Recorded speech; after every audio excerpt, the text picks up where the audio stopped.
Russia Ukraine యుద్ధాన్ని ఆపాలని ప్రయత్నిస్తున్న ఎలన్ మస్క్ కు గట్టి షాక్ తగిలింది. తన సోషల్ మీడియా ప్లాట్ఫామ్ ఎక్స్ పై యుక్రెయిన్ కు చెందిన హ్యాకర్స్ సైబర్ దాడికి దిగారు. సోమవారం ఒక్క రోజే 3 సార్లు ప్రపంచ వ్యాప్తంగా ఎక్స్ సేవలు నిలిచిపోయాయి. యూజర్లు ఫీడ్ రిఫ్రెష్ చేసేందుకు, పోస్టులు చేసేందుకు ఇబ్బందులు పడ్డారు. అయితే తమపై దాడి జరిగిన సర్వర్లు యుక్రెయిన్ లో ఉన్నట్టు తాము గుర్తించామని ఎలన్ మస్క్ తెలిపారు.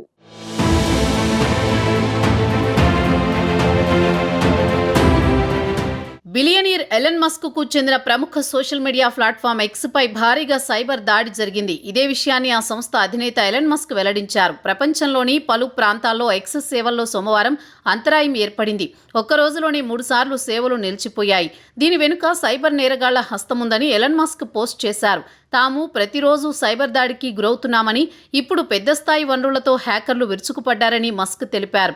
ఈ దాడి వెనుక భారీ వనరులతో కూడిన పెద్ద గ్రూప్ లేదా ఒక దేశ హస్తముందని, ఖచ్చితంగా ఏం జరిగిందో చెప్పలేం, కానీ ఎక్స్ వ్యవస్థకు అంతరాయం కలిగించేందుకు జరిగిన భారీ సైబర్ దాడి ఇది అని మస్క్ పేర్కొన్నారు. ఇందుకు పాల్పడిన ఐపీ అడ్రస్లు ఉక్రెయిన్ ప్రాంతానికి చెందినవేనని తెలుస్తోందని మస్క్ ఆరోపించారు. గత కొద్ది రోజులుగా రష్యా ఉక్రెయిన్ యుద్ధాన్ని ఆపేందుకు ట్రంప్ యంత్రాంగం ప్రయత్నిస్తోంది. అయితే అందుకు జెలెన్స్కీ సుముఖంగా లేరు. ఇటీవల ట్రంప్తో జరిగిన చర్చలు కూడా సఫలం కాలేదు. దీంతో జెలెన్స్కీ తీరుపై ట్రంప్ ఆగ్రహం వ్యక్తం చేశారు. అయితే ఇటీవల మస్క్ కూడా జెలెన్స్కీపై మండిపడ్డారు. జెలెన్స్కీ యుద్ధాన్ని శాశ్వతంగా కొనసాగించాలని చూస్తున్నారన్నారు. శాంతి ఒప్పందానికి ఉక్రెయిన్ ముందుకు రాకపోతే స్టార్లింక్ సేవలు నిలిపివేస్తామని మస్క్ హెచ్చరించారు. ఈ నేపథ్యంలో సైబర్ దాడులు జరగడం కలకలం రేపుతోంది.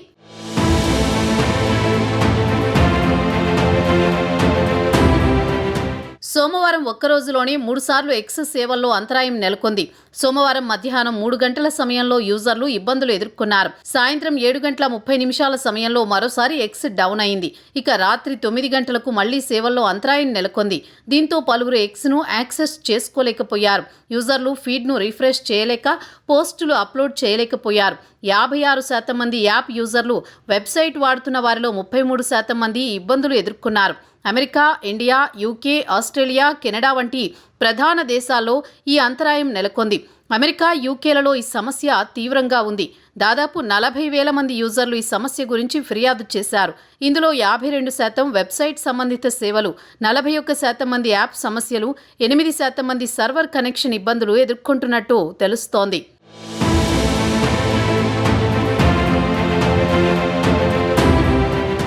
మరోవైపు శాంతి చర్చల వేళ రష్యా సైన్యం భీకర దాడులతో ఉక్రెయిన్పై విరుచుకుపడుతోంది. తాజాగా రాజధాని కీవ్ నగరం చుట్టుపక్కల ప్రాంతాలపై వైమానిక దాడులు చేసింది. అయితే ఆ దాడుల్ని తమ దేశ వైమానిక దళం సమర్థవంతంగా అడ్డుకుంటోందని కీవ్ తెలిపింది. తమకు పేలుడు శబ్దాలు ఎక్కువగా వినిపిస్తున్నాయని కీవ్లోని ప్రత్యక్ష సాక్షులు చెబుతున్నారు. రష్యా దాడులతో ఆస్తి, ప్రాణనష్టం ఎంతమేర జరిగిందనే దానిపై అధికారులు వివరాలు వెల్లడించలేదు. మరోవైపు సౌదీ అరేబియాలో ఉక్రెయిన్, అమెరికా అధికారులు శాంతి చర్చలు జరపనున్నారు. ఈ నేపథ్యాన్ని పట్టించుకోకుండా రష్యా దాడుల ఉధృతిని పెంచుతోంది. 2 రోజుల క్రితం ఖర్కివ్ రీజియన్లోని డోబ్రోపిలియా నగరంపై రష్యా జరిపిన క్షిపణుల దాడిలో విధ్వంసం చోటు చేసుకుంది. ఈ దాడుల్లో 14 మంది మరణించగా 37 మంది గాయపడ్డారు. ఈ దాడులతో రష్యా ఉద్దేశాల్లో ఎలాంటి మార్పు కనిపించడం లేదని ఉక్రెయిన్ అధ్యక్షుడు జెలెన్స్కీ అన్నారు. తమ పౌరుల ప్రాణాలను రక్షించుకునేందుకు ఎంతకైనా తెగిస్తామని ప్రకటించారు. ఉక్రెయిన్కు అమెరికా నిఘా సమాచార సహాయం నిలిపివేసినప్పటి నుంచే రష్యా దాడులను ఉధృతం చేసింది.